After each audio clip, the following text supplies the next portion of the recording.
ഞാൻ ഞാൻ എന്ത് ചെയ്തിട്ടാ സാറേ എന്നോട് ഇങ്ങനെ പെരുമാറുന്നേ? ധനഞ്ജയൻ പരിഭ്രമത്തോടെ ചോദിച്ചു. അയാളുടെ ഓർമ്മയിൽ മേഘനാഥനെതിരായി അയാൾ ഒന്നും തന്നെ ചെയ്തിട്ടില്ലായിരുന്നു. നെഞ്ചിലേക്ക് തന്നെ ഒരു ചവിട്ടാണ് അതിനു മറുപടിയായി കിട്ടിയത്. അതിന്റെ ആഘാതത്തിൽ ധനഞ്ജയൻ ഭിത്തിയിലിടിച്ച് നിലത്തേക്ക് വീണു. നീ ഒന്നും ചെയ്തിട്ടില്ലേ? അർച്ചന ഗ്രൂപ്പിൽ കയറി കളിക്കാൻ നിനക്കാരാ അധികാരം തന്നത്? അതും ഒരു പാവം പെൺകുട്ടിയുടെ ജീവിതം വെച്ചിട്ട്. എന്ത് ബിസിനസ്സിനും ഒരു നേരും നെറിയുണ്ട്. അത് വിട്ട് കളിക്കുന്നവന്റെ വിധി എന്താവെന്ന് ഞാൻ നിന്നോട് പറയണ്ടല്ലോ. മേഘനാഥൻ അയാളുടെ കഴുത്തിൽ കുത്തിപ്പിടിച്ചു. ശ്രാവൺ ശ്രീനിവാസ് അങ്കിളിനോട് അർച്ചനയുടെ കാര്യമൊന്നും പറഞ്ഞിരുന്നില്ല. പക്ഷെ എല്ലാം മേഘനാഥൻ അന്വേഷിച്ചറിഞ്ഞിരിക്കുന്നു. എന്തിന്റെ പേരിലായാലും ഒരു പെൺകുട്ടിയുടെ മാനത്തിന് വില പറഞ്ഞ ധനഞ്ജയനോട് മേഘനാഥന് ഒരിക്കലും ക്ഷമിക്കാൻ പറ്റുമായിരുന്നില്ല.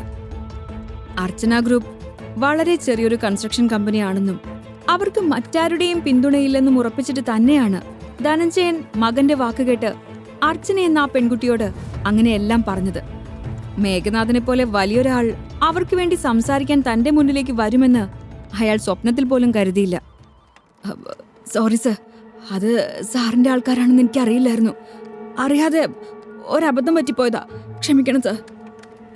ധനഞ്ജയൻ ഭയത്തോടെ പറഞ്ഞു. മോനെ ധനഞ്ജയ, അവരെന്റെ ആൾക്കാരാണെങ്കിൽ പോലും ഞാൻ ക്ഷമിച്ചേനെ. പക്ഷെ ഇപ്പോ എന്നെയും നിന്നെയും മാത്രമല്ല, ഈ ലോകം തന്നെ ഭരിക്കാൻ കഴിവുള്ള ഒരാളാ അവർക്ക് പിന്നിൽ. അതുകൊണ്ട് എത്രയും പെട്ടെന്ന് നീ പോയി മാപ്പ് പറഞ്ഞ് അവരുടെ കാല് പിടിക്കാൻ നോക്ക്. അല്ലെങ്കിൽ നിന്റെ കാര്യം പോക്ക. ലോഡ് ചെയ്ത ഈ പെസ്റ്റൽ ഞാൻ ഇങ്ങനെ തന്നെ സൂക്ഷിക്കും. എന്നെ വീണ്ടും ഇങ്ങോട്ട് വരുത്തരുത്. അത്രയും പറഞ്ഞ് ധനഞ്ജയന്റെ മേലുണ്ടായിരുന്ന പിടിവിട്ട് മേഘനാഥൻ ആ പടിയിറങ്ങി. അയാൾ പറഞ്ഞത് കേട്ട് ധനഞ്ജയൻ അത്ഭുതമായി. മേഘനാഥൻ പോലും ഭയപ്പെടുന്ന ഒരാളോ? അങ്ങനൊരാളുണ്ടെങ്കിൽ അയാളൊരു മോൺസ്റ്റർ തന്നെയായിരിക്കും. ധനഞ്ജയൻ ആരോടെന്നില്ലാതെ പറഞ്ഞു. അയാൾ വേഗം ഫോണെടുത്ത് അർച്ചന ഗ്രൂപ്പ്സിന്റെ ഓണർ അശോകിനെ വിളിക്കാൻ നോക്കി. എത്രയും പെട്ടെന്ന് അശോകിനോട് മാപ്പ് പറഞ്ഞില്ലെങ്കിൽ തന്റെ അവസ്ഥ പരിതാപകരമാകുമെന്ന് അയാൾക്കറിയാമായിരുന്നു. പക്ഷെ പലതവണ വിളിച്ചിട്ടും അശോകിനെ ഫോണിൽ കിട്ടുന്നുണ്ടായിരുന്നില്ല. ഒരു ഭ്രാന്തനെ പോലെ ധനഞ്ജയൻ അലറി വിളിച്ചു. അത് കണ്ടിട്ടാണ് കാർത്തിക് അങ്ങോട്ട് കയറി വരുന്നത്. കാർത്തിക്കിനെ ഒന്ന് നോക്ക് പോലും ചെയ്യാതെ അയാൾ ഫോണെടുത്ത് ആരൊക്കെയോ വിളിച്ച് അശോകുമായി ഒരു കോംപ്രമൈസിന് റെഡിയാണെന്ന് പറയുന്നുണ്ടായിരുന്നു. അച്ഛൻ എന്തൊക്കെയാ പറയുന്നേ? അർച്ചന ഗ്രൂപ്പുമായിട്ട് കോംപ്രമൈസോ? അവൾ എന്നെ അത്രയും പേരുടെ മുന്നിൽ വെച്ച് അടിച്ചത് അച്ഛൻ മറന്നുപോയോ? അതിനവക്ക് മറുപടി കൊടുക്കുന്നതിന് പകരം അവരുമായിട്ട് കോംപ്രമൈസ് ചെയ്യാൻ ശ്രമിക്കുക. കാർത്തിക് പറഞ്ഞു തീരുന്നതിന് മുൻപ് ധനഞ്ജയന്റെ കൈകൾ അവന്റെ മുഖത്ത് വീണു. ഒരു തവണയല്ല, പലതവണ. മിണ്ടിപ്പോകരുത്. നീ കാരണം ഇതെല്ലാം ഉണ്ടായത്. ആളും തരവും നോക്കാതെ അവന്റെ ഒരു പ്രതികാരം. എന്റെ തല പോയനെ. ആ കാലമാടന് കാഞ്ചി വലിക്കാൻ തോന്നഞ്ഞത് കാരണവന്മാര് ചെയ്ത പുണ്യം. കാർത്തിക്കിന് ഇപ്പൊ തന്നെ അച്ഛൻ എന്തിനാ അടിച്ചതെന്ന് പോലും മനസ്സിലാകുന്നുണ്ടായിരുന്നില്ല. എന്തൊരു കാര്യത്തിനും കൂടെ നിൽക്കുന്ന തന്റെ അച്ഛന്റെ ഇത്തരത്തിലുള്ള പെരുമാറ്റം കാർത്തിക്കിനെ വല്ലാതെ ഉലച്ചു. നീ കാരണോ മേഘനാഥൻ എന്റെ ദേഹത്ത് കൈവച്ചത്. ഇന്ന് വരെ എനിക്ക് ഇങ്ങനൊരു അനുഭവം ഉണ്ടായിട്ടില്ല. അയാളെ എതിർക്കാനുള്ള ശക്തിയൊന്നും നമുക്കില്ല. എന്ത് ചെയ്താലും സഹിക്കാൻ നിവൃത്തിയുള്ളൂ. ഒറ്റ ദിവസം കൊണ്ട് നമ്മളെ ഉടുതുണിക്ക് മറുതുണിയില്ലാതെ തെരുവി കൊണ്ടുപോയി നിർത്താൻ അയാൾക്ക് കഴിയും. എല്ലാം കേട്ട് കാർത്തിക് തല കുനിച്ചു നിന്നു. മകന്റെ ദയനീയമായ നിൽപ്പ് കണ്ട് ധനഞ്ജയന്റെ മനസ്സലിഞ്ഞു. എടാ, ഒന്ന് തല്ലീന്ന് വെച്ച് നീ എന്റെ മോനല്ലാതാവോ? ഇനിയെങ്കിലും ആരോടെങ്കിലും കളിക്കുമ്പോ അയാളുടെ ബാക്ക്ഗ്രൗണ്ട് അറിഞ്ഞു വെക്കണം. അല്ലെങ്കിൽ അത് തീക്കിളി ആവാൻ സാധ്യതയുണ്ട്. പിന്നെ ഇനി ആ പെണ്ണിനെ ഒരു തരത്തിലും ഉപദ്രവിക്കാൻ ശ്രമിക്കരുത് കേട്ടോ. നീ ആ പ്രശ്നം നിന്റെ മനസ്സിൽ നിന്ന് തന്നെ അങ്ങ് വിട്ടേക്ക്. കാർത്തിക് ഒന്നും മിണ്ടാതെ അവിടെ നിന്നും പോയി. മേഘനാഥൻ തന്നോട് ചെയ്തതോർക്കുമ്പോൾ ധനഞ്ജയന്റെ ഉള്ളിൽ ഒരു കനലെരിഞ്ഞു. താൻ നിസ്സഹായനാണെന്ന കാര്യം സങ്കടത്തോടെ അയാൾ ഓർത്തു. ഇതേ സമയം ശ്രാവൺ ഒരു പാർക്കിലായിരുന്നു. ധാരാളം കുട്ടികൾ അവിടെ കളിക്കുവാൻ എത്തിയിരുന്നു. അവരെല്ലാം ശ്രദ്ധിച്ച് ശ്രാവൺ അവിടെ ഇരുന്നു. അതിനിടയിൽ ഒരുപാട് പ്രണയ ജോഡികളും ഉണ്ടായിരുന്നു. ഐസ്ക്രീം നുണഞ്ഞ് പരിസരം മറന്നിരിക്കുന്ന പ്രണയ ജോഡികളെ കണ്ടപ്പോ ശ്രാവണിന് മേഘയെ ഓർമ്മ വന്നു. മേഘയുടെ ഓർമ്മകളിൽ നിന്ന് അവന് പുറത്തേക്ക് കൊണ്ടുവന്നത് അവന് വന്നൊരു ഫോൺ കോൾ ആയിരുന്നു. അവൻ ഫോൺ എടുത്തു നോക്കി. സ്ക്രീനിൽ സ്നേഹ കോളിംഗ് എന്ന് കാണിക്കുന്നുണ്ട്. കോളേജിൽ ഒരു വോളിബോൾ ടീമുണ്ട്. അതിന്റെ ക്യാപ്റ്റനാണ് സ്നേഹ. ശ്രാവണിനെ സ്നേഹ എപ്പോഴും കൂടെ നിർത്താൻ ശ്രമിക്കും. അത് ശ്രാവണിനോടുള്ള ഇഷ്ടം കൊണ്ടൊന്നുമല്ല, മറിച്ച് അവർക്ക് വേണ്ട സാധനങ്ങൾ എത്തിച്ചു നൽകാനും മാർക്കറ്റിൽ പോകാനുമെല്ലാം അവർക്കൊരാളെ ആവശ്യമായിരുന്നു. അതുകൊണ്ട് മാത്ര അവൾ ആ ഗ്രൂപ്പിലേക്ക് ശ്രാവണിനെ ഉൾപ്പെടുത്തിയത്. ചെറിയൊരു മടിയോടെ ശ്രാവൺ ഫോൺ അറ്റൻഡ് ചെയ്തു. ശ്രാവൺ, നീ എവിടെ പോയി കിടക്ക? ഒരു ആവശ്യത്തിന് നോക്കിയാ കാണൂല. ഒന്ന് വേഗം ഗ്രൗണ്ടിലേക്ക് വന്നേ. അല്പം ദേഷ്യത്തോടെ സ്നേഹ പറഞ്ഞു. എന്താ സ്നേഹ, പ്രത്യേകിച്ച് എന്തെങ്കിലും കാര്യമുണ്ടോ? ശ്രാവൺ അന്വേഷിച്ചു. നിന്നോട് കാര്യം എന്താന്ന് പറഞ്ഞാലേ നീ വരുള്ളൂന്നുണ്ടോ? 5 മിനിറ്റിന്റെ ഉള്ളിൽ ഗ്രൗണ്ടിൽ എത്തിയിട്ടുണ്ടാവണം. അല്ലെങ്കിൽ തന്നെ ഇവിടെ ഭ്രാന്ത് പിടിച്ചോണ്ടിരിക്കുക. അപ്പോഴാ അവന്റെ ഒരു അന്വേഷണം. അതും പറഞ്ഞ് കോൾ കട്ടായി. ശ്രാവണിന് അങ്ങോട്ട് പോകാൻ വലിയ താല്പര്യമൊന്നും ഉണ്ടായിരുന്നില്ല. എങ്കിലും ഇവിടെ ഇരുന്നാലും താൻ വെറുതെ മേഘയെ പറ്റി ചിന്തിക്കും. വെറുതെ എന്തിനാ ആവശ്യമില്ലാതെ ഓരോന്നും ഓർത്തിരിക്കുന്നത്? അവിടെ പോയാ സ്നേഹം ഓരോ പണി തരും. അത് ചെയ്യുമ്പോൾ പിന്നെ ഒന്നും ഓർക്കാൻ നേരം കിട്ടില്ലല്ലോ. ശ്രാവൺ പെട്ടെന്ന് തന്നെ എഴുന്നേറ്റ് ഗ്രൗണ്ടിലേക്ക് നടന്നു. ഗ്രൗണ്ടിൽ കുറച്ച് പെൺകുട്ടികൾ വോളിബോൾ പ്രാക്ടീസ് ചെയ്യുന്നുണ്ടായിരുന്നു. അതും നോക്കി അവൻ മെല്ലെ അവിടേക്ക് ചെന്നു. ഒന്ന് വേഗം വാ ശ്രാവൺ, ഒരാവശ്യത്തിന് വിളിച്ചാൽ നിന്നെ കിട്ടാതായല്ലോ. സ്നേഹ അവിടെ നിന്നും വിളിച്ചു പറഞ്ഞു. ശ്രാവൺ വേഗം സ്നേഹയുടെ അടുത്തേക്ക് നടന്നു. അവൾ പോക്കറ്റിൽ നിന്നും 500 രൂപയെടുത്ത് ശ്രാവണിന്റെ നേർക്ക് നീട്ടി. നീ പോയ കടയിൽ നിന്ന് ഇവർക്കെല്ലാവർക്കും മിനറൽ വാട്ടറും കഴിക്കാൻ എന്തെങ്കിലും സ്നാക്സും വാങ്ങിച്ചോണ്ടുവാ. സ്നേഹ, നിനക്കെന്നാ ഇത് ആദ്യമൊന്നും പറഞ്ഞുകൂടായിരുന്നോ? എങ്കിൽ പിന്നെ ഞാനിതൊക്കെ വാങ്ങിയിട്ട് വരുമായിരുന്നു. ഇനിയിപ്പോൾ ഞാൻ വീണ്ടും അങ്ങോട്ട് തന്നെ പോകണ്ടേ? ശ്രാവൺ ഇത്തിരി നീരസത്തോടെ തന്നെ ചോദിച്ചു. പിന്നെ 2 അടി കൂടുതൽ നടന്നു എന്ന് വെച്ച് നിനക്കിപ്പോൾ ഒരു കുഴപ്പവും വരാൻ പോണില്ല. പകരം ഈ തടിയൊക്കെ ഒന്ന് കുറയട്ടെ, അവൾ പുച്ഛത്തോടെ പറഞ്ഞു. സ്നേഹയോട് എന്തു പറഞ്ഞിട്ടും കാര്യമില്ലെന്ന് ശ്രാവണിന് അറിയാമായിരുന്നു. അവൻ ഒന്നും മിണ്ടാതെ കടയിലേക്ക് പോയി അവർക്കുള്ള വെള്ളം കൊണ്ടുവന്ന് അവിടെയുള്ള ഒരു മേശയുടെ മുകളിലായി വെച്ചു. അത് കണ്ടപ്പോൾ പ്രാക്ടീസ് ചെയ്തുകൊണ്ടിരുന്ന കുട്ടികളെല്ലാവരും അത് നിർത്തിയിട്ട് അവിടെ വന്ന് വെള്ളമെടുത്തു കുടിച്ചു. പക്ഷെ സ്നേഹ ശ്രാവണിനെ പോകാൻ അനുവദിച്ചില്ല. ഇവിടെ എന്തെങ്കിലും ആവശ്യം ഉണ്ടാകുന്നു പറഞ്ഞ് അവൾ അവനെ അവിടെ പിടിച്ചു നിർത്തി. ശ്രാവണിനെ ഒരടിമയെ പോലെയാണ് അവൾ കാണുന്നത്.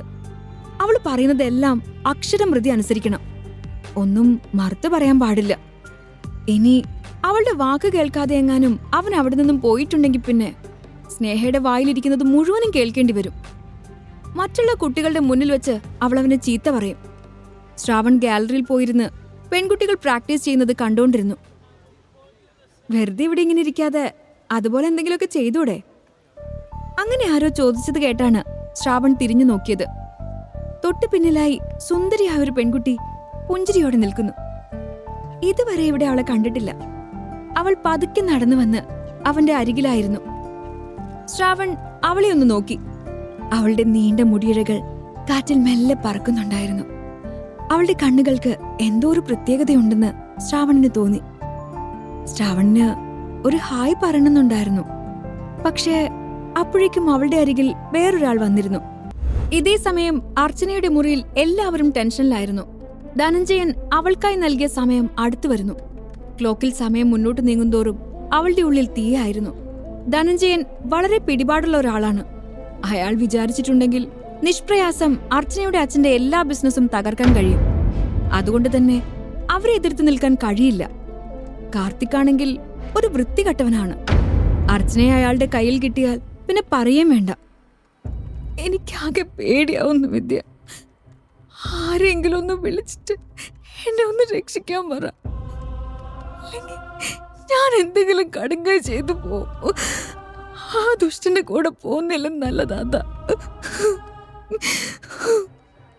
അർച്ചന കരച്ചിലോടെ വിദ്യയോട് പറഞ്ഞു. എന്റെ അർച്ചന, നീ ഇങ്ങനൊന്നും കരയാതെ. എല്ലാവരും എന്തെങ്കിലും വഴിയുണ്ടോന്ന് നോക്കല്ലേ. ഉറപ്പായിട്ടും ഒരു വഴി തെളിയാതിരിക്കില്ല. നീ ഒന്ന് വിഷമിക്കാതിരിക്കെ.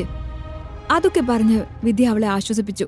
ആ സമയത്താണ് എല്ലാവരെയും ഞെട്ടിച്ചുകൊണ്ട് അർച്ചനയുടെ ഫോണിലേക്ക് ഒരു കോൾ വന്നത്.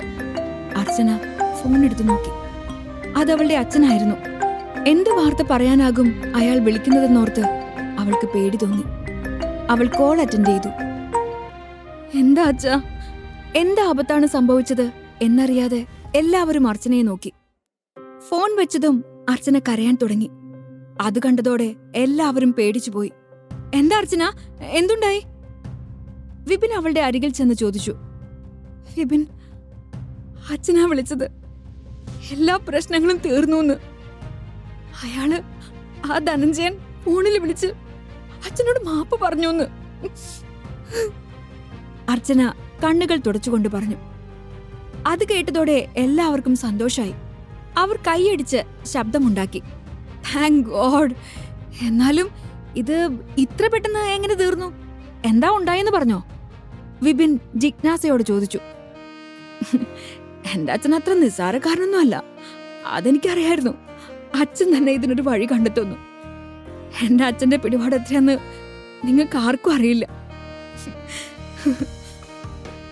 സന്തോഷത്തോടെ സമാധാനത്തോടെ അർച്ചന പറഞ്ഞു. എന്തായാലും നന്നായി പേടിച്ചിട്ട് എന്റെ കയ്യും കാലും വിറക്കായിരുന്നു. ഇപ്പഴാ ഒന്ന് സമാധാനായത്.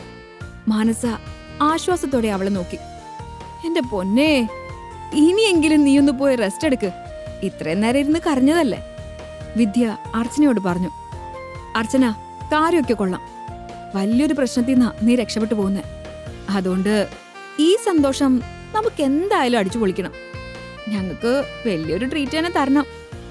മാനസ അത് പറഞ്ഞപ്പോ എല്ലാവരും ഒരുമിച്ച് ചിരിച്ചു. ഇതേ സമയം സ്നേഹയെ കാത്ത് ഗ്രൗണ്ടിൽ തന്നെ ഇരിക്കുകയായിരുന്നു ശ്രാവൺ. പെട്ടെന്നാണ് അവന്റെ ഫോൺ റിങ് ചെയ്തത്. അത് ശ്രീനിവാസ് ആയിരുന്നു. ശ്രാവൺ, നീ പറഞ്ഞ പോലെ ആ പ്രശ്നം പരിഹരിച്ചിട്ടുണ്ട്. ഇനി ആ പെൺകുട്ടിക്ക് ധനഞ്ജയന്റെ ഭാഗത്തുനിന്നോ അയാളുടെ മകന്റെ ഭാഗത്തുനിന്നോ ഒരിക്കലും ഒരു പ്രശ്നം ഉണ്ടാവില്ല, ശ്രീനിവാസ് പറഞ്ഞു. വലിയ ഉപകാരം ശ്രീനിയങ്കിൾ എന്ന് പറഞ്ഞ് ശ്രാവൺ ഫോൺ കട്ട് ചെയ്തു. അപ്പോഴേക്കും അവന്റെ ഫോണിലേക്ക് വിപിന്റെ കോൾ വന്നു. എടാ, നീ ഇതെവിടെയാ? എനിക്ക് നിന്നോട് അത്യാവശ്യമായിട്ടൊരു ഹാപ്പി ന്യൂസ് പറയാനുണ്ട്. വിപിൻ ആവേശത്തോടെ പറഞ്ഞു. ഞാൻ ഗ്രൗണ്ടിലുണ്ടടാ. ചുമ്മാ നടക്കാനിറങ്ങിയതാ. നിന്റെ വിദ്യയുടെ ഫ്രണ്ട് അർച്ചനയുടെ പ്രശ്നങ്ങളെല്ലാം തീർന്നു അല്ലേ? അങ്ങോട്ട് പറയുന്നതിന് മുൻപേ ശ്രാവൺ ഇങ്ങോട്ടെല്ലാം പറയുന്നത് കേട്ട് വിപിൻ അമ്പരന്നു. എടാ, നീ ഇതെങ്ങനെ അറിഞ്ഞു? ഞങ്ങള് തന്നെ ഇപ്പൊ അർച്ചനയുടെ അച്ഛൻ വിളിച്ചപ്പോഴാണ് അറിഞ്ഞത്. അതിന്റെ മുന്നേ ഇവിടെ ഇല്ലാത്ത നീ എല്ലാം അറിഞ്ഞോ? നിനക്കൊരു സർപ്രൈസ് ആയിട്ട് അത് പറയാനിരിക്കായിരുന്നു ഞാൻ. ഇതിപ്പോ ഞാൻ സർപ്രൈസ് ആയല്ലോ. വിപിൻ പറഞ്ഞത് കേട്ട് ശ്രാവൺ ഒന്ന് ചിരിച്ചു. എടാ, ആ പ്രശ്നം തീർന്നിട്ടില്ലെങ്കിൽ നീ ഇങ്ങനെ ആവില്ല എന്നെ വിളിക്കുക. ആകെ കൂടെ ടെൻഷൻ അടിച്ച് പരവേശത്തോടെ ആയിരിക്കും. ഇപ്പൊ നോക്ക്, നീ ഭയങ്കര കൂളായിട്ടാ സംസാരിക്കുന്നത്. അപ്പോ ഞാനങ്ങ് ഊഹിച്ചു. എന്തായാലും കാര്യം ശരിയല്ലേ? ഭയങ്കരം തന്നെ. എടാ, ഇന്നെന്തായാലും വളരെ ഹാപ്പി ആയിട്ടുള്ള ഒരു ദിവസമല്ലേ? അതുകൊണ്ട് അർച്ചന നമുക്ക് എല്ലാവർക്കും ട്രീറ്റ് തരാന്ന് പറഞ്ഞിട്ടുണ്ട്. നീ എന്തായാലും വരണം. ഹോട്ടൽ സമാവരിൽ വെച്ചിട്ടാ ട്രീറ്റ്. ഞങ്ങൾ നേരെ അങ്ങോട്ട് പോവാ. നീ അവിടേക്ക് എത്തിയാ മതി. അത് കേട്ടതും ശ്രാവൺ മിണ്ടാതായി. അവൻ അവിടെ ചെല്ലുന്നത് അർച്ചനയ്ക്ക് അസ്വസ്ഥതയുണ്ടാക്കുമെന്ന് ശ്രാവണിന് നന്നായിട്ട് അറിയാമായിരുന്നു. എടാ, ഞാനില്ലടാ. ഞാൻ വന്നാൽ ശരിയാവില്ല. നിങ്ങൾ വെക്കോ? ഇല്ല മോനെ, ഒരു എക്സ്ക്യൂസും ഇല്ല. ശ്രീഹരിയും അർജുനും എന്തായാലും അവിടെ എത്തും. നീയും വരണം. അതല്ല, നിനക്ക് വരാൻ ഉദ്ദേശമില്ലെങ്കിൽ നമ്മുടെ ഫ്രണ്ട്ഷിപ്പ് ഇവിടെ വെച്ച് തീരും. അതും പറഞ്ഞ് ശ്രാവണിന് മറുപടി പറയാൻ ഒരവസരം പോലും കൊടുക്കാതെ വിപിൻ ഫോൺ കട്ട് ചെയ്തു പോയി. വിപിനെ പിണക്കാൻ വയ്യായിരുന്നു ശ്രാവണിന്. അതുകൊണ്ട് തന്നെ ഇഷ്ടമില്ലാഞ്ഞിട്ട് കൂടി അവൻ ആ പാർട്ടിക്ക് പോകാൻ തീരുമാനിച്ചു. അവിടെ ചെന്ന് വിപിനെ ഒന്ന് കണ്ട ശേഷം പെട്ടെന്ന് തന്നെ തിരികെ പോരണമെന്നായിരുന്നു അവന്റെ പ്ലാൻ. റെസ്റ്റോറന്റിൽ ചെന്നപ്പോ കൂട്ടുകാരോട് ചിരിച്ച് സംസാരിച്ചുകൊണ്ടിരിക്കുന്ന അർച്ചനയാണ് ആദ്യം തന്നെ കണ്ടത്. മാനസയും വന്ദനയും വിദ്യയും കൂടാതെ അവളുടെ പുതിയ കുറച്ച് ഫ്രണ്ട്സ് കൂടി അവിടെ ഉണ്ടായിരുന്നു. അതുകൊണ്ട് ഒരു മടിയോടെയാ അവളുടെ അടുത്തേക്ക് ശ്രാവൺ നടന്നു വന്നത്. ഓ, ഇതാര്? മൾട്ടി മില്യനെയറോ? എന്താ ഇവിടെ? ഞാൻ വിളിച്ചില്ലല്ലോ നിന്നെ. എല്ലായിടത്തും വലിഞ്ഞു കയറി വരുമല്ലേ? അർച്ചന ശ്രാവണിനെ കണ്ടപ്പോ തന്നെ പറഞ്ഞു. ഇത് ശ്രാവൺ പ്രതീക്ഷിച്ചിരുന്നതായിരുന്നു. എങ്കിലും അത്രയും പേരുടെ മുന്നിൽ വെച്ച് തന്നെ അർച്ചന അപമാനിച്ചപ്പോ ശ്രാവണിന് വല്ലാത്ത വിഷമം തോന്നി. അർച്ചന, നീ ഒന്നും മിണ്ടാതിരിക്കുക, വിപിൻ പറഞ്ഞിട്ടാ ശ്രാവൺ വന്നത്. വിദ്യ അർച്ചനയുടെ ചെവിയിൽ സ്വകാര്യമായി പറഞ്ഞു. അപ്പോഴേക്കും ശ്രാവണിനെ എങ്ങനെയെങ്കിലും അവിടെ നിന്ന് പോയാൽ മതിയെന്നായി. അവൻ വിപിനെ തിരഞ്ഞു. എത്രയും പെട്ടെന്ന് വിപിനെ കണ്ടെത്തി കാര്യം പറഞ്ഞ ശേഷം പുറത്തു പോകാമെന്ന് അവൻ കരുതി. എടോ, ഏതായാലും ഇതുവരെ വന്നതല്ലേ, ഇനിയിപ്പോ താനും കൂടെ കൂടിക്കോ. നല്ലൊരു ദിവസമായിട്ട് ഇനി തിരിച്ചു പോകണ്ട, അർച്ചന ശ്രാവണിനെ നോക്കി പറഞ്ഞു. പക്ഷേ അവിടെ നിൽക്കാൻ ശ്രാവൺ ഒരുക്കമായിരുന്നില്ല. അവൻ പറഞ്ഞു, വിപിൻ വിളിച്ചോണ്ടാ ഞാൻ വന്ന്. അവനെ കണ്ട ശേഷം ഞാനങ്ങ് പൊയ്ക്കോളാം. അപ്പോഴേക്കും വിപിൻ അവന്റെ അരികിലേക്ക് ചെന്ന് അവനെ ഒന്ന് തണുപ്പിച്ചിട്ട് അർജുന്റെയും ശ്രീഹരിയുടെയും അരികിൽ കൊണ്ടുപോയിരുത്തി. അവരവിടെ ഇരുന്ന് സംസാരിക്കുന്നത് അർച്ചന ഇടയ്ക്കിടെ ദേഷ്യത്തോടെ നോക്കുന്നുണ്ടായിരുന്നു. ശ്രാവൺ അത് കണ്ടെങ്കിലും അവളെ മൈൻഡ് ചെയ്യാതിരുന്നു. ആരടിയാ വന്നത്? നീ എന്തിനാ അവനോട് നമ്മുടെ പാർട്ടിയിൽ ജോയിൻ ചെയ്തോളം പറഞ്ഞ്? അർച്ചനയുടെ ഭാവം മാറിയത് കണ്ട് പുതുതായി വന്ന കൂട്ടുകാരികൾ അവളോട് ചോദിച്ചു. തന്നെ മൈൻഡ് പോലും ചെയ്യാതെ അവിടെ ഇരിക്കുന്ന ശ്രാവണിനോട് അർച്ചനയ്ക്ക് പുച്ഛം തോന്നിയിരുന്നു. അയ്യോ, അദ്ദേഹത്തെ അറിയില്ലേ? മൾട്ടി മില്യനറാ. വേഷവിധാനം കാണുമ്പോ തന്നെ നിങ്ങൾക്ക് മനസ്സിലാവുന്നില്ലേ അത്? അതും പോരാഞ്ഞിട്ട് ഇന്നലെ അദ്ദേഹം പ്ലാറ്റിന സിറ്റി ബാങ്കിൽ വന്നിരുന്നു, അതും പൈസ വിഡ്രോ ചെയ്യാൻ. അവനെ കളിയാക്കിക്കൊണ്ട് അർച്ചന പറഞ്ഞു. എല്ലാവരും ശ്രാവണിനെ നോക്കി. അർച്ചനയുടെ പുതിയ കൂട്ടുകാരികൾ അതൊരു വലിയ തമാശയായിട്ടെടുത്ത് ചിരിക്കുകയും ചെയ്തു. അപ്പോഴേക്കും കൂട്ടത്തിലൊരു പെൺകുട്ടി എണീറ്റ് നിന്ന് കളിയാക്കുന്നത് പോലെ ശ്രാവണിനോട് ചോദിച്ചു, ഈ പറയുന്നതൊക്കെ നേരാണോ സർ?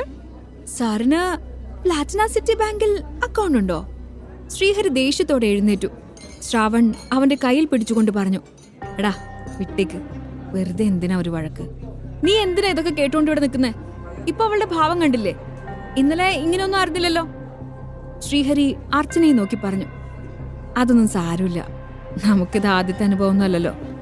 വിട്ടേക്കടാ, അവളുടെ പാർട്ടി വെറുതെ കൊളാക്കണ്ട, അല്ലെങ്കിൽ അതിന്റെ പഴിയും കൂടി ഞാൻ കേൾക്കേണ്ടി വരും, ശ്രാവൺ പറഞ്ഞു. അപ്പോഴേക്കും വെയിറ്റർ അവർ ഓർഡർ ചെയ്ത ഭക്ഷണ സാധനങ്ങൾ അങ്ങോട്ട് കൊണ്ടുവന്നു. ശ്രാവൺ അർച്ചനയെ ഒന്ന് നോക്കുക പോലും ചെയ്യാതെ ഭക്ഷണം കഴിച്ചു. എടി, ഇന്നത്തെ ആ പ്രോബ്ലം എങ്ങനെയാ സോൾവ് ചെയ്തെന്ന് നീ പറഞ്ഞില്ലല്ലോ? അതിലൊരു പെൺകുട്ടി അർച്ചനയോട് ചോദിച്ചു. ഞാൻ പറഞ്ഞ നിങ്ങൾക്ക് വിശ്വസിക്കാൻ പറ്റുമെന്ന് എനിക്കറിയില്ല.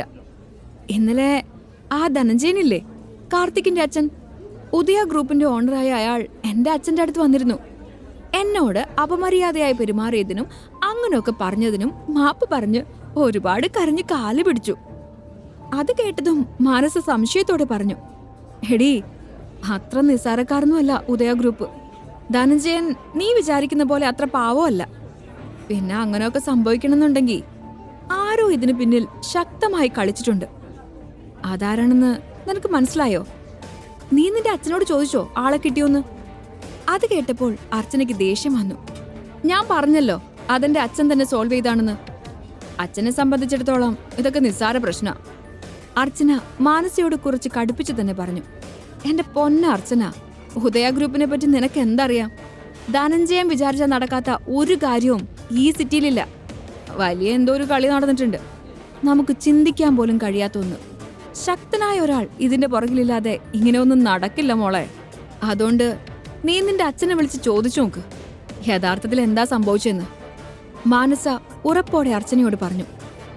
അതെ, നിനക്ക് എന്റെ അച്ഛനെ പറ്റി അറിയാഞ്ഞിട്ടാ. ഈ കാർത്തിക്കിനെയും അവന്റെ അച്ഛൻ ധനഞ്ജനെയും വേണമെങ്കിൽ ഞങ്ങളുടെ കമ്പനിയിൽ പ്യൂണായി നിയമിക്കും എന്റെ അച്ഛൻ. ഏതായാലും നിങ്ങൾക്ക് വിശ്വാസം വരാത്ത സ്ഥിതിക്ക് ഞാൻ അച്ഛനെ നേരിട്ട് വിളിക്കാം. അച്ഛൻ പറയുമ്പോ വിശ്വാസമാവുമല്ലോ. അതും പറഞ്ഞ് അർച്ചന ലൗഡ് സ്പീക്കറിലിട്ട് അവളുടെ അച്ഛനെ ഫോൺ ചെയ്തു. അച്ഛാ, ധനഞ്ജയന്റെ പ്രശ്നം എങ്ങനെയാ അച്ഛൻ സോൾവ് ചെയ്തേ? ഫോൺ അറ്റൻഡ് ചെയ്ത ഉടനെ തന്നെ അർച്ചന ചോദിച്ചു. ഞാൻ സോൾവ് ചെയ്തെന്നോ? അത് നീയല്ലേ സോൾവ് ചെയ്തേ? എനിക്ക് അങ്ങനെ എന്തെങ്കിലും ചെയ്യാൻ പറ്റുമായിരുന്നെങ്കിൽ നിന്നോട് കാർത്തികിന്റെ കൂടെ പോകാൻ ഞാൻ ആവശ്യപ്പെടുമായിരുന്നു. അപ്പോഴേ തന്നെ അച്ഛനെല്ലാം പരിഹരിക്കില്ലേ മോളെ? അച്ഛൻ പറഞ്ഞത് കേട്ട് അർച്ചനയുടെ തൊലി ഉരിഞ്ഞുപോയി. അച്ഛൻ അവളോട് അങ്ങനൊരു കാര്യം പറഞ്ഞത് ഇപ്പോ എല്ലാവരും അറിഞ്ഞു കഴിഞ്ഞു. അർച്ചനയെ സഹായിച്ചത് ആരാണെന്നറിയാൻ എല്ലാവർക്കും കൗതുകമുണ്ടായിരുന്നു. എല്ലാവരും അവളെ നോക്കി. ഛേ, എന്നാലും ഞാൻ എന്താ അവനെ വിട്ടുപോയേ? അർച്ചന സ്വയം ചോദിച്ചു. ഓ, നീ മെഗാ സീരിയലില് ആൾക്കാരിങ്ങനെ മുൾമുനയിൽ നിർത്തുന്ന പോലെ ചെയ്യാതെ കാര്യം പറയുന്നുണ്ടോ? വിദ്യ അവളുടെ അക്ഷമ മറച്ചു വെക്കാതെ ചോദിച്ചു. ശരി, എന്നാ കേട്ടോ, എന്റെ കൂട്ടുകാരൻ ആദിനാഥൻ. അവന്റെ അച്ഛനും ഈ പറയുന്ന മേഘനാഥനുമായിട്ട് ഒരുപാട് വർഷത്തെ പരിചയമുണ്ട്. ആ ഒരു കണക്ഷൻ വെച്ച് എന്തെങ്കിലും ചെയ്യാൻ കഴിയുമെന്ന് നോക്കട്ടെ എന്ന് അവൻ എന്നോട് പറഞ്ഞിരുന്നു. അപ്പോഴത്തെ മാനസികാവസ്ഥയില് എനിക്ക് ഒരു പ്രതീക്ഷയില്ലായിരുന്നു. അതുകൊണ്ട് പിന്നെ ഞാനത് കാര്യാക്കിയില്ല. പക്ഷേ അവനാ എന്നെ സഹായിച്ചത്. അർച്ചന വികാരാധീനയായി. അവനോടുള്ള കടപ്പാട് എത്ര നന്ദി പറഞ്ഞാലും തീരില്ല എന്ന് അവൾക്ക് തോന്നി. അർച്ചന ഫോൺ എടുത്ത് ആദിനാഥിനെ വിളിച്ചു. അർച്ചന, നീ ഓക്കെ അല്ലേ? പിന്നെ എന്തെങ്കിലും പ്രശ്നങ്ങളുണ്ടായോ? ഫോൺ അറ്റൻഡ് ചെയ്ത ഉടനെ ആദിനാഥ് ചോദിച്ചു. ഇല്ലടാ, പിന്നെ പ്രശ്നങ്ങളൊന്നും ഉണ്ടായില്ല. നീ എനിക്ക് ചെയ്തു തന്നത് ഒരു വലിയ സഹായ. ധനഞ്ജയന്റെ വിഷയത്തിൽ നിനക്കല്ലാതെ മറ്റാർക്കും എന്നെ സഹായിക്കാൻ കഴിയില്ലായിരുന്നു ആദി. ഭംഗിയായി തന്നെ ആ പ്രശ്നം നീ അവസാനിപ്പിച്ചു. എങ്ങനെയാ ഞാൻ നിന്നോട് നന്ദി പറയണ്ടേ? അർച്ചന, അതിന് നീ നന്ദിയൊന്നും പറയണ്ട. എന്തായാലും എല്ലാം തീർന്നല്ലോ, ആശ്വാസം. ആദിനാഥ് അവളോട് പറഞ്ഞു. എനിക്ക് ഇതൊരു ചെറിയ കാര്യമല്ല ആദി. സത്യം പറയാലോ, എന്റെ കുടുംബത്തിന് ഞങ്ങളുടെ ജീവിതം തന്നെയാ നീ തിരിച്ചു നൽകി. അർച്ചനയുടെ ശബ്ദം ഇടറുന്നുണ്ടായിരുന്നു. നീ ആകെ ഇമോഷണൽ അർച്ചന. നമുക്ക് പിന്നെ സംസാരിക്കാം. ഏതായാലും പ്രശ്നങ്ങളൊക്കെ തീർന്നല്ലോ, സമാധാനായിട്ടിരിക്കെ. ഞങ്ങൾ എല്ലാരും കൂടി ഇവിടെ കോളേജിനടുത്തുള്ള ഒരു കഫേലുണ്ട്. ആദി, നീയും കൂടി വാ. നീയും കൂടി ഉണ്ടെങ്കിലേ ഇത് പൂർണ്ണമാവൂ. അർച്ചന, എനിക്ക് വരണമെന്ന് നല്ല ആഗ്രഹമുണ്ട്. പക്ഷേ ഒരുപാട് വർക്ക് പെൻഡിങ്ങിലാ. നീ ഇല്ലാതെ ഈ പാർട്ടി കൊണ്ട് എന്താ ഒരു അർത്ഥമുള്ളത്? ആദി പ്ലീസ്, ഒന്ന് ഇതുവരെ വാ. പെട്ടെന്ന് പോവാം, ഒരു 5 മിനിറ്റ് നിന്നാ മതി. അർച്ചന നിർബന്ധിച്ചപ്പോ പിന്നെ ആദി എതിർത്തൊന്നും പറഞ്ഞില്ല. പെട്ടെന്ന് വരാന്ന് പറഞ്ഞ് അവൻ ഫോൺ കട്ട് ചെയ്തു. ആദി പെട്ടെന്ന് അവിടേക്ക് എത്തി. അവനെ ദൂരെ നിന്ന് കണ്ടപ്പോ തന്നെ അർച്ചന ചാടി എഴുന്നേറ്റ് അവന്റെ അരികിലേക്ക് ഓടിച്ചെന്നു. താങ്ക് യു സോ മച്ച് ആദി. നീ എന്നെ സഹായിച്ചില്ലായിരുന്നെങ്കിൽ എനിക്ക് ആ കാര്യം ഓർക്കാൻ കൂടി വയ്യടാ. അർച്ചന, നീ ഇത്രയ്ക്ക് ഫോർമൽ ആവണോ? ഒരു ഫ്രണ്ട് എന്ന രീതിയിൽ എനിക്ക് എന്ത് ചെയ്യാൻ കഴിയോ അത് ചെയ്തു, അത്രയല്ലേ ഉള്ളൂ. ആദി അവളെ ചേർത്ത് പിടിച്ച് സമാധാനിപ്പിച്ചുകൊണ്ട് പറഞ്ഞു. വാ ആദി, എന്റെ ഫ്രണ്ട്സ് എല്ലാം അവിടെയുണ്ട്, നമുക്ക് അങ്ങോട്ട് പോവാം. അർച്ചന തന്നെ ആദിയുടെ കയ്യിൽ പിടിച്ച് അവന്റെ ഫ്രണ്ട്സിന്റെ അരികിലേക്ക് കൊണ്ടുവന്നു. അർച്ചനയ്ക്ക് വേണ്ടി ഇത്രയും വലിയൊരു കാര്യം ചെയ്തതല്ലേ. അവനെ കണ്ടതും എല്ലാവരും എഴുന്നേറ്റ് നിന്നു. എല്ലാവരും ആദിയെ വിഷയാൻ എഴുന്നേറ്റ് നിന്നപ്പോ ശ്രാവൺ മാത്രം ഇരുന്നത് കണ്ട് ശ്രീഹരി എണീക്കാൻ കണ്ണുകൊണ്ട് കാണിച്ചു. അതൊന്നും മൈൻഡ് പോലും ചെയ്യാതെ ശ്രാവൺ അവിടെ തന്നെ ഇരുന്നു. അത് കണ്ടപ്പോ അർച്ചനയ്ക്ക് ദേഷ്യം വന്നിരുന്നു. അർച്ചന ഇരുന്നിരുന്ന സീറ്റിൽ അവൾ ആദ്യം ഇരുത്തി. ഇപ്പോ അവൾക്കിരിക്കാൻ സ്ഥലമില്ല. എന്ത് ചെയ്യുമെന്ന് കരുതി അവൾ ചുറ്റും നോക്കി. അപ്പോഴാണ് ശ്രാവണിനെ കണ്ടത്. ശ്രാവൺ, നോക്ക്, ഇവിടെ എല്ലാവർക്കും കൂടി ഇരിക്കാൻ സ്ഥലമില്ല. അതുകൊണ്ട് നീ ഒരു കാര്യം ചെയ്, നീ റൂമിലേക്ക് വയ്ക്കോ. നിനക്ക് വേണ്ട എല്ലാം പാക്ക് ചെയ്തെടുപ്പിക്കാം, അവിടെ കൊണ്ടുപോയി കഴിക്കാമല്ലോ. അർച്ചന ശ്രാവണിനെ നോക്കി പറഞ്ഞു. എല്ലാവരുടെയും മുന്നിൽ നിന്നുകൊണ്ട് അർച്ചന അങ്ങനെയൊക്കെ പറഞ്ഞപ്പോ അവന് തൊലി ഉരിയുന്ന പോലെ തോന്നി. അവളെ സഹായിക്കേണ്ടിയിരുന്നില്ല എന്ന് പോലും തോന്നുന്നുണ്ടായി. ഇതുപോലൊരു മാനക്കേട് ഇന്നുവരെ അവന് സഹിക്കേണ്ടി വന്നിട്ടില്ല. തന്റെ മുത്തച്ഛന്റെ കണക്കുകൂട്ടലുകൾ ശരിയായിരുന്നു എന്ന് അവനപ്പോൾ തോന്നി. ജീവിതത്തിൽ മുന്നേറണമെങ്കിൽ ഒരുപാട് അനുഭവങ്ങൾ വേണം. അത്തരത്തിലുള്ള അനുഭവങ്ങളിലൂടെ കടന്നു പോകാൻ വേണ്ടിയാ ഇത്രയും കാലം വെറും ഒരു സാധാരണക്കാരനെ പോലെ കഴിയേണ്ടി വന്നത്. പക്ഷേ മനസ്സിലാവാത്തൊരു കാര്യം എന്താന്ന് വെച്ചാ, ഇപ്പൊ താനൊരു കോടീശ്വരനാ. എന്നിട്ടും തനിക്ക് ഇനിയും ഇതിൽ നിന്നൊരു മോചനമായിട്ടില്ല. അവൻ എല്ലാവരോടൊന്ന് ചിരിച്ച് അവിടെ നിന്നും എഴുന്നേറ്റ് നടന്നു. നിക്കളിയാ, ഞങ്ങളും വരുന്നു. അർജുനും ശ്രീഹരിയും അവന്റെ ഒപ്പം പോകാനായി എഴുന്നേറ്റു. പക്ഷേ അവരെ രണ്ടുപേരെയും ശ്രാവൺ തടഞ്ഞു. എടാ, എനിക്കിതൊക്കെ ശീല. വെറുതെ ഈ പാർട്ടിയുടെ മൂഡ് കളയണ്ട. നിങ്ങളിവിടെ ഇരിക്കെ, ഞാൻ റൂമിലുണ്ടാവും. അവരോട് അതും പറഞ്ഞുകൊണ്ട് ശ്രാവൺ പുറത്തേക്കിറങ്ങി. ശ്രാവണിന് വല്ലാത്ത സങ്കടം തോന്നി. അവൻ ആ രാത്രിയുടെ ഇരുട്ടിലൂടെ ഇറങ്ങി നടന്നു. കഴിഞ്ഞു പോയ സംഭവം അവന്റെ മനസ്സിനെ വല്ലാതെ പിടിച്ചുലച്ചിരിക്കുന്നു. പെട്ടെന്നാണ് അവന്റെ ഫോൺ റിങ് ചെയ്തത്. അവൻ ഫോൺ എടുത്തു നോക്കി. അതിലെ നമ്പർ കണ്ട് അവനത് അറ്റൻഡ് ചെയ്യണോ വേണ്ടയോ എന്ന് ഒരു നിമിഷം ചിന്തിച്ചു. പിന്നെയും ഫോൺ റിങ് ചെയ്തുകൊണ്ടിരുന്നപ്പോൾ ശ്രാവൺ അറ്റൻഡ് ചെയ്തു. ശ്രാവൺ ദേവ്, ഞാനിപ്പോ വിളിച്ചത് നിനക്ക് ശല്യമായോ? അപ്പുറത്തു നിന്നും ശ്രീനി അങ്കിളുടെ ശബ്ദം കേട്ടു. ശ്രാവൺ, ഇന്നലെ നീ ധനഞ്ജയന്റെ കയ്യിൽ നിന്ന് ഒരു പാവം പെൺകുട്ടിയെ രക്ഷപ്പെടുത്തുന്ന കാര്യം പറഞ്ഞിരുന്നില്ലേ? ശ്രീനിവാസൻ ചോദിച്ചു. ഒരു പാവം പെൺകുട്ടി. അത് കേട്ടപ്പോൾ ശ്രാവണിന് അർച്ചന അല്പം മുൻപ് പാർട്ടിയിൽ നിന്നും തന്നെ ഇറക്കിവിട്ട സംഭവം ഓർമ്മ വന്നു. അത് ഞാൻ സോൾവ് ചെയ്യാൻ പറഞ്ഞത് മേഘനാഥൻ എന്നൊരാളോടാ. ഈ സിറ്റിയിലെയും ബാംഗ്ലൂരിലെയും നമ്മുടെ എല്ലാ ബിസിനസ്സും നോക്കി നടത്തുന്നത് മേഘനാഥനാ. ഇപ്പോ ദേവ് അസോസിയേറ്റ്സിന്റെ എല്ലാ അധികാരവും തലയിലേക്ക് വന്നു ചേർന്ന സ്ഥിതിക്ക് ഇനി കാര്യങ്ങളൊക്കെ നീ വേണമല്ലോ നോക്കാൻ. അതുകൊണ്ട് എത്രയും പെട്ടെന്ന് പോയി നീ എല്ലാം ഏറ്റെടുക്കണം. അതിനെപ്പറ്റി സംസാരിക്കാൻ വേണ്ടി മേഘനാഥൻ എന്നെ വിളിച്ചിരുന്നു. ഞാൻ നിന്നോട് സംസാരിക്കാമെന്ന് പറഞ്ഞു. അത് കേട്ടതും ശ്രാവണിന്റെ മുഖത്ത് അസ്വസ്ഥത നിറഞ്ഞു. ഇപ്പോ തന്നെ എല്ലാ ഉത്തരവാദിത്വങ്ങളും എടുത്ത് തലയിലേക്ക് വെക്കാൻ അവൻ ഒരുക്കമായിരുന്നില്ല. അങ്കിൾ എന്തീ പറയുന്നേ? ഞാൻ ഇപ്പോഴും വെറൊരു കോളേജ് സ്റ്റുഡന്റാ. എനിക്ക് അത്രയും വലിയ ഉത്തരവാദിത്വമൊന്നും പെട്ടെന്ന് തലയിലേക്ക് എടുത്ത് വെക്കാൻ കഴിയില്ല. നീരസത്തോടെ ശ്രാവൺ പറഞ്ഞു. ശ്രാവൺ, തൽക്കാലം നീ അയാളെ ഒന്ന് കാണ്. ബിസിനസ് ഏറ്റെടുക്കുന്ന കാര്യമൊക്കെ നമുക്ക് പതുക്കെ സംസാരിക്കാം. ശ്രീനിവാസൻ ശ്രാവണിനെ പറഞ്ഞ് മനസ്സിലാക്കാൻ ശ്രമിച്ചു. അങ്കിൾ, ഞാനിപ്പോ കുറച്ച് പ്രശ്നത്തിലാ. മനസ്സ് നേരെ നിൽക്കുന്നില്ല. ഒന്ന് ഫ്രീ ആവുമ്പോ അങ്കിളിനെ ഞാൻ തിരിച്ചു വിളിക്കാം എന്നും പറഞ്ഞ് ശ്രാവൺ ഫോൺ കട്ട് ചെയ്തു. ഒന്നാമത് മേഘ അവനോട് ചെയ്ത ചതി വല്ലാത്തൊരു ആഘാതം തന്നെ അവന്റെ മനസ്സിലുണ്ടാക്കിയിരുന്നു. ആ സമയത്ത് തന്നെയാണ് അർച്ചനയും അങ്ങനെയെല്ലാം പെരുമാറിയത്. വലിയൊരു അപകടത്തിൽ നിൽക്കുന്ന അർച്ചനയെ സഹായിച്ച അവൾക്ക് തന്നോടുള്ള വെറുപ്പ് മാറും. അവൾ കുറച്ചുകൂടെ മാന്യമായിട്ട് തന്നോട് പെരുമാറും എന്നൊക്കെയാണ് അവൻ കരുതിയത്. പക്ഷെ ഉണ്ടായതോ, ജീവിതത്തിൽ ഒരിക്കലും മറക്കാൻ കഴിയാത്ത വിധം അവൾ അപമാനിച്ചു വിട്ടിരിക്കുന്നു. ഇതിനു മുമ്പ് ഇത്രയും ക്രൂരമായി ആരും തന്നോട് പെരുമാറിയിട്ടില്ല. മനസ്സല്ലെങ്കിൽ തന്നെ അസ്വസ്ഥമാണ്. അതിനിടയിൽ ബിസിനസ്സിലെ ഉത്തരവാദിത്തങ്ങൾ ഏറ്റെടുക്കാൻ അങ്കിള് പറയുന്നത്. എന്തായാലും അതിപ്പോ നടക്കുന്ന കാര്യമല്ലെന്ന് ശ്രാവണിന് മനസ്സിലായിരുന്നു. അപ്പോഴേക്കും അവൻ ഹോസ്റ്റലിലേക്ക് എത്തി. എന്തൊക്കെയോ ചിന്തിച്ചുകൊണ്ട് കട്ടിലിലേക്കിരുന്നു. പെട്ടെന്നാണ് റൂമിലെ ജനൽ ചില്ല് വലിയൊരു ശബ്ദത്തോടെ പൊട്ടിത്തകർന്നു വീണത്. ഒരു നിമിഷം ശ്രാവൺ ഞെട്ടിപ്പോയി. ഒരു കല്ല് വന്ന് ജനൽ ചില്ലിന്റെ മുകളിൽ പതിച്ചതായിരുന്നു. പക്ഷേ ഒന്നും അവിടം കൊണ്ട് തീർന്നില്ല. ജനൽ ചില്ലുകൾ തകർന്ന് മുറി മുഴുവൻ ചിതറി. പെട്ടെന്നുള്ള ആക്രമണമായതുകൊണ്ട് ശ്രാവൺ ഭയപ്പെട്ടിരുന്നു. ആരാടത്? അവൻ പുറത്തേക്ക് നോക്കി ഉറക്കെ ചോദിച്ചു. പക്ഷേ അവിടെ ആരെയും അവൻ കണ്ടില്ല.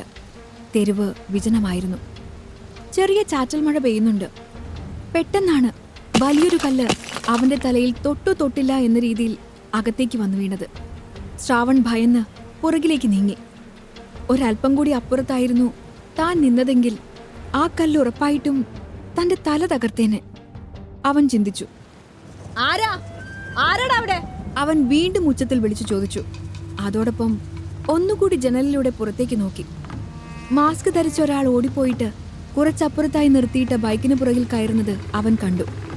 ശ്രാവൺ അതാരാണെന്ന് നോക്കാനായി പുറത്തേക്കിറങ്ങി ഓടി. പക്ഷെ അപ്പോഴേക്കും അയാൾ ആ ബൈക്കിൽ കയറി രക്ഷപ്പെട്ടിരുന്നു. ആ മഴയിലൂടെ ബൈക്ക് മുന്നോട്ട് കുതിക്കുമ്പോൾ അയാളുടെ കണ്ണുകൾ മുഴുവനും ശ്രാവണിന് മേലെയായിരുന്നു. അല്പം കൂടി ബൈക്ക് മുന്നോട്ട് പോയപ്പോൾ ശ്രാവൺ സ്ട്രീറ്റ് ലൈറ്റിന്റെ വെളിച്ചത്തിൽ അയാളുടെ കയ്യിലുണ്ടായിരുന്ന കത്തി തിളങ്ങുന്നത് വ്യക്തമായി കണ്ടു. തന്റെ നേരെ ഉണ്ടായ വലിയൊരു ആക്രമണമായിരുന്നു അതെന്ന് മനസ്സിലാക്കിയ ശ്രാവൺ പെട്ടെന്ന് തന്നെ അകത്തേക്ക് കയറി. എത്ര പേരാ അവിടെയുള്ളെന്ന് അറിയില്ല, എന്തിനു വേണ്ടിയാണെന്നും അറിയില്ല. അവൻ സോഫയിൽ പോയി തളർന്നിരുന്നു. ഓരോ ദിവസവും ചെല്ലുന്തോറും ജീവിതം കൂടുതൽ അപകടത്തിലേക്കാണ് നീങ്ങുന്നത്. ഇതുപോലെ ആക്രമിക്കാൻ വരാൻ മാത്രം ആർക്കാ തന്നോട് ഇത്രയ്ക്ക് പക? ശ്രാവൺ ചിന്തിച്ചു. അപ്പോഴാണ് വീണ്ടും അവന്റെ ഫോൺ റിങ് ചെയ്യുന്നത്. ശ്രാവൺ ഫോൺ അറ്റൻഡ് ചെയ്തു. അത് ശ്രീനിവാസനായിരുന്നു. ശ്രാവൺ, നാളെ നിന്നെ കോളേജിൽ വന്ന് കാണുവാൻ മേഘനാഥൻ അനുവാദം ചോദിച്ചിട്ടുണ്ട്. ഞാൻ എന്ത് പറയണം? ശ്രാവൺ ഫോണും കൊണ്ട് പുറത്തേക്കിറങ്ങി. വേണ്ടങ്കിൾ, മേഘനാഥൻ ഈ നഗരത്തിൽ അറിയപ്പെടുന്നൊരു വ്യക്തിയാണ്. എനിക്കാണെങ്കിൽ കോളേജിൽ ഒരു സാധാരണക്കാരന്റെ ഇമേജാ. അങ്ങനെയുള്ള ഒരാളെ, മേഘനാഥനെ പോലെ ഒരാൾ കോളേജിലേക്ക് വന്ന് കാണുന്നത് ഒട്ടും ശരിയാവില്ല. അതിന്റെ പേരിൽ ഒരുപാട് ചോദ്യങ്ങൾ വരും. അതിനൊന്നും ഉത്തരം പറയാൻ ഇപ്പോ എനിക്ക് കഴിയില്ല. ഒരു കാര്യം ചെയ്യാം, മേഘനാഥൻ എവിടെയാ ഉണ്ടാവാന്ന് പറഞ്ഞാ ഞാൻ അയാളെ അവിടെ ചെന്ന് കണ്ടോളാം, ശ്രാവൺ പറഞ്ഞു. ശ്രാവൺ, ഇന്ദ്രപ്രസ്ഥ എന്ന വലിയ ബിസിനസ് കുടുംബത്തിന്റെ അനന്തരാവകാശി വേറെ ഒരു സ്റ്റാഫിനെ കാണാൻ വേണ്ടി അങ്ങോട്ട് പോകരുതെന്ന് തന്നെയാ ഇപ്പോഴും എന്റെ അഭിപ്രായം. അയാള് നീയുള്ള സ്ഥലത്തേക്ക് വരണം. അത് കേട്ട് ശ്രാവൺ ഒന്ന് ചിരിച്ചു. എങ്ങനെയായാലും ഞങ്ങൾ തമ്മിൽ കണ്ടാ പോരെ, അതിന് ഞാൻ അങ്ങോട്ട് എന്നാലും മതി. നിലവിൽ ഇന്ദ്രപ്രസ്ഥത്തിന്റെ ദേവ് അസോസിയേറ്റ്സ് എന്ന ബിസിനസ് സാമ്രാജ്യം ഞാനിപ്പോൾ ഏറ്റെടുത്തിട്ടില്ല. അതുകൊണ്ടിപ്പോൾ ഞാൻ മേഘനാഥനെ അങ്ങോട്ട് പോയി കാണുന്നതുകൊണ്ട് വലിയ കുഴപ്പമൊന്നുമില്ല. അതുമല്ല, എനിക്കൊരു സഹായം വേണമെന്ന് പറഞ്ഞപ്പോൾ മുന്നും പിന്നും നോക്കാതെ ഇറങ്ങി പുറപ്പെട്ട ആളാ മേഘനാഥൻ. അങ്ങനെ ഒരാളെ അവിടെ പോയി കാണുന്നതിന് എന്താ ഒരു തെറ്റ്? ശ്രാവൺ പറഞ്ഞത് കേട്ടപ്പോൾ ശ്രീനിവാസിന് സന്തോഷം തോന്നി. ഒപ്പം അല്പം അഭിമാനവും. ഈ 7 വർഷം കൊണ്ട് അവൻ ജീവിതത്തെക്കുറിച്ച് നന്നായി പഠിച്ചിരിക്കുന്നു. മാത്രമല്ല, പ്രായത്തിനേക്കാൾ ഏറെ പക്വതയും വന്നിരിക്കുന്നു. പണത്തിന്റെ കാര്യത്തിൽ മാത്രമല്ല, മറ്റെല്ലാ കാര്യത്തിലും ഇപ്പോ സമ്പന്നനാണ് ശ്രാവണെന്ന് ശ്രീനിവാസിന് തോന്നി. വലിപ്പച്ചെറുപ്പമില്ലാതെ നീ എല്ലാവരെയും ഒരുപോലെ കാണുന്നുണ്ടെന്നോർത്ത് എനിക്ക് ഒരുപാട് അഭിമാനം തോന്നുന്നുണ്ട് മോനെ. നീ അങ്ങോട്ട് ചെന്ന് കാണുന്ന മേഘനാഥനോട് ഞാൻ പറഞ്ഞേക്കാം. ശ്രീനിവാസൻ ഫോൺ കട്ട് ചെയ്യാൻ പോയപ്പോഴാണ് ശ്രാവണിന് ജനൽ ചില്ലുകൾ ആരോ തകർത്ത കാര്യം ഓർമ്മ വന്നത്. അങ്കിൾ, ഒരു മിനിറ്റ്. ഞാൻ ഇന്ദ്രപ്രസ്ഥത്തിലെ അംഗമാണെന്നുള്ള കാര്യം ഇവിടെ ആരെങ്കിലും അറിഞ്ഞിട്ടുണ്ടോ? അല്പം ഗൗരവത്തോടെ ശ്രാവൺ ചോദിച്ചു. ഇല്ല, അതൊന്നും അവിടെ ആരും അറിയാൻ വഴിയില്ല. നീ എന്താ അങ്ങനെ ചോദിച്ചത്? ചെറിയൊരു പരിഭ്രമത്തോടെ ശ്രീനിവാസ് ചോദിച്ചു. ഇപ്പോ എന്റെ നേരെ ഒരു ആക്രമണം ഉണ്ടായി, ശ്രാവൺ പറഞ്ഞു. ആക്രമണോ? എന്താ എന്താ പറ്റിയേ? ശ്രീനിവാസ് ഞെട്ടലോട് ചോദിച്ചു. അതെ അങ്കിൾ, ഒരു 10 മിനിറ്റ് മുന്നേ 2 പേരുണ്ടായിരുന്നു. ഒരാള് ബൈക്കിൽ തന്നെ ഇരുന്നേ ഉള്ളൂ.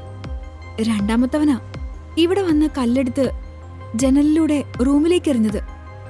ആളെ വ്യക്തമായി കണ്ടില്ലെങ്കിലും അവന്റെ കയ്യിലൊരു കത്തി ഉണ്ടായിരുന്നത് ഞാൻ കണ്ടു, ശ്രാവൺ പറഞ്ഞു. ശ്രാവൺ, നീ ടെൻഷൻ അടിക്കണ്ട. അതാരായാലും ഞാൻ കണ്ടെത്തിയിരിക്കും. പിന്നെ നിന്റെ സംരക്ഷണത്തിനായി ഒരു സെക്യൂരിറ്റി ഉടനെ തന്നെ അങ്ങോട്ടേക്ക് വിട്ടേക്കാം.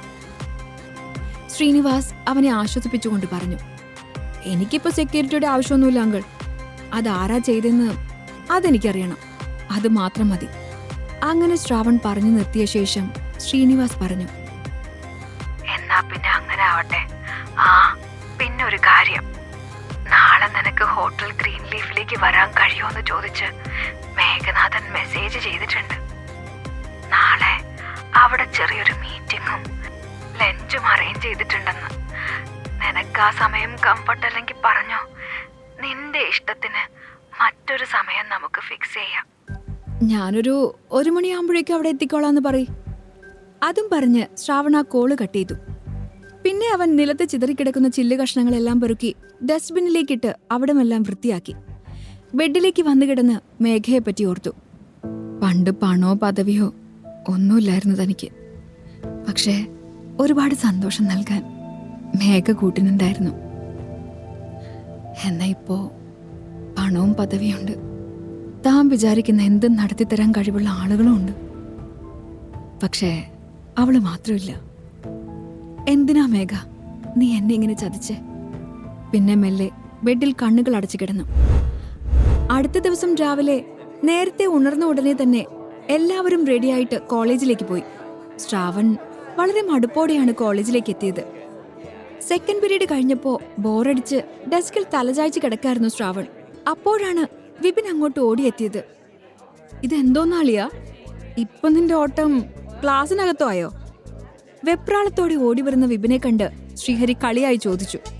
എടാ, നിന്റെ ചളി നിർത്ത്, ഒരു കാര്യം പറയാനുണ്ട്. എന്താ? എടാ, ആ അർച്ചന പിന്നെയും ഒരു പ്രശ്നത്തിൽ ചെന്ന് ചാടി, വിപിൻ അവരോട് പറഞ്ഞു. സ്വാഭാവികം, അർജുൻ ചിരിച്ചുകൊണ്ട് മറുപടി കൊടുത്തു. എടാ, നിന്റെ ലവർ വിദ്യയല്ലേ, നിനക്ക് അവളുടെ കാര്യം നോക്കിയാ പോരെ. നീ എന്തിനാ എപ്പോഴും എപ്പോഴും അർച്ചന എന്ന് പറഞ്ഞ് നടക്കുന്നേ? പൊന്നളിയാ, നിനക്ക് വേറെ വല്ല ഉദ്ദേശമുണ്ടോ? ശ്രീഹരി ചോദിച്ചത് കേട്ട് വിപിൻ അവനെ ഒന്ന് കണ്ണുരുട്ടി നോക്കി. എടാ, നിന്റെ അളിഞ്ഞ തമാശ പറയാനുള്ള സമയമല്ല ഇത്. ഞാൻ പറയുന്നേക്ക്, അവൾ ഇന്നലെ ബൈക്കിന്റെ മുകളിൽ നിന്ന് വീണു. ഇപ്പോ എന്തൊക്കെയോ പറ്റിയിട്ട് ഹോസ്പിറ്റലിലാ, വിപിൻ പറഞ്ഞു. ആ, അതങ്ങനാ. മഴ, നൈട്രേഡ് എന്നൊക്കെ പറഞ്ഞ് ഓരോരുത്തർ വിളിക്കുമ്പോ ചാടിക്കേറി പുറകെ പോയാ ഇങ്ങനൊക്കെ സംഭവിക്കും, ശ്രീഹരി പുച്ഛത്തോടെ പറഞ്ഞു. വിദ്യ അതും കേട്ടുകൊണ്ട് വന്നു. ശ്രീഹരി, നീ ഒന്നും മിണ്ടാതിരിക്കോ? അർച്ചനയുടെ കൂടെ ആദിനാഥും വീണു, വിദ്യ പറഞ്ഞു. അത് കേട്ടതോടെ ശ്രീഹരിക്ക് ചിരി പൊട്ടി. ഓഹോ, എന്നിട്ട് ആ റോഡിന് എന്തെങ്കിലും പറ്റിയോ? ഞങ്ങളുടെ MLA കഷ്ടപ്പെട്ട് പണിത റോഡാ, അവനത് നശിപ്പിച്ചാണോ? ശ്രീഹരി വീണ്ടും പറഞ്ഞു. ശ്രീഹരി പ്ലീസ്, ഇന്നലെ 2 പേരും അപ്പം തന്നെ ഹോസ്പിറ്റലിലേക്ക് കൊണ്ടുപോയി. ദേ ഇപ്പൊ അർച്ചന 3-ാമത്തെ തവണയാ അങ്ങോട്ട് ചെല്ലാൻ പറഞ്ഞ് വിളിക്കുന്നെ. വിദ്യ പറഞ്ഞത് കേട്ട് അർജുൻ ശ്രീഹരിയെ നോക്കി പറഞ്ഞു, എടാ ഇന്നലെ അവൾ അങ്ങനെയൊക്കെ പെരുമാറിയെന്ന് കരുതി ഒരാപത്തിപ്പെടുമ്പോ നമ്മൾ പോകാതിരിക്കുന്ന മോശമല്ലേ? വാ നമുക്കൊന്നു പോയി അവളെ കണ്ടിട്ട് വരാം. ഒന്നുമില്ലെങ്കിലും ഇന്നലെ നമുക്ക് എല്ലാവർക്കും അവള് പാർട്ടിയൊക്കെ തന്നല്ലേടാ. ആ എന്നാ പിന്നെ ഒന്ന് പോയച്ചും വരാം. പ്രശ്നമൊന്നും ഉണ്ടാവില്ല, ആ പെണ്ണ് വെറുതെ കിടന്ന് കയറ് പൊട്ടിക്കുന്നാവും, ശ്രീഹരി പറഞ്ഞു. ശ്രീഹരിയും അർജുനും വിപിനും പോകാനൊരുങ്ങി. പക്ഷെ ശ്രാവൺ അപ്പോഴും അവിടെ തന്നെ ഒന്നും മിണ്ടാതിരിക്കായിരുന്നു. വിപിൻ അവന്റെ അടുത്തേക്ക് ചെന്നു. എടാ അളിയാ, നീയും കൂടെ വാ, വിപിൻ ശ്രാവണിനോട് പറഞ്ഞു. ഞാനെങ്ങും വരുന്നില്ല. എന്നെ കണ്ട അവള് BP കൂടി, കൊളസ്ട്രോള് തലക്കടിച്ച് കയറി, കിഡ്നി ഫെയിലായി, അങ്ങനെയൊക്കെ പലതും പറയും. അതുകൊണ്ട് നിങ്ങളൊക്കെ അങ്ങ് പോയാ മതി. തലേന്നത്തെ അനുഭവം ഓർമ്മയിലുണ്ടായിരുന്നതുകൊണ്ട് വിപിൻ ശ്രാവണിനെ കൂടുതൽ നിർബന്ധിക്കാൻ നിന്നില്ല. അവരെല്ലാം ഹോസ്പിറ്റലിലേക്ക് തിരിഞ്ഞു കഴിഞ്ഞപ്പോ ശ്രാവൺ കോളേജിൽ നിന്നും പുറത്തേക്കിറങ്ങി. അവനൊരു ഓട്ടോ കൈകാണിച്ച് നിർത്തി. ചേട്ടാ, ഗ്രീൻ ലീഫ് ഹോട്ടലിലേക്ക് വിട്ടോ, ശ്രാവൺ ഓട്ടോക്കാരനോട് പറഞ്ഞു. അയാൾ ശ്രാവണിനെ ഹോട്ടൽ ഗ്രീൻ ലീഫിന് മുന്നിലേക്ക് എത്തിച്ചു. സിറ്റിയിലെ ഏറ്റവും പുതിയ സ്റ്റാർ ഹോട്ടലാണ് ഹോട്ടൽ ഗ്രീൻ ലീഫ്. പുതിയതായതുകൊണ്ട് തന്നെ അത്യന്താധുനിക സൗകര്യങ്ങളും സംവിധാനങ്ങളും കൊണ്ട് പ്രസിദ്ധമാണ് അവിടം. ഒറ്റ നോട്ടത്തിൽ തന്നെ സാധാരണക്കാർക്ക് പറ്റിയ സ്ഥലമല്ല അതെന്ന് ശ്രാവണിന് നന്നായി മനസ്സിലായി. ശ്രാവൺ ഓട്ടോയിൽ നിന്നിറങ്ങി ഹോട്ടലിനകത്തേക്ക് കയറാൻ നോക്കി. പക്ഷേ അവിടുത്തെ സെക്യൂരിറ്റി അവനെ തടഞ്ഞു. ഈ കഥ തുടർന്ന് കേൾക്കുന്നതിനായി ഇപ്പോൾ തന്നെ പോക്കറ്റ് FM ആപ്പ് ഇൻസ്റ്റാൾ ചെയ്യൂ. Link in description.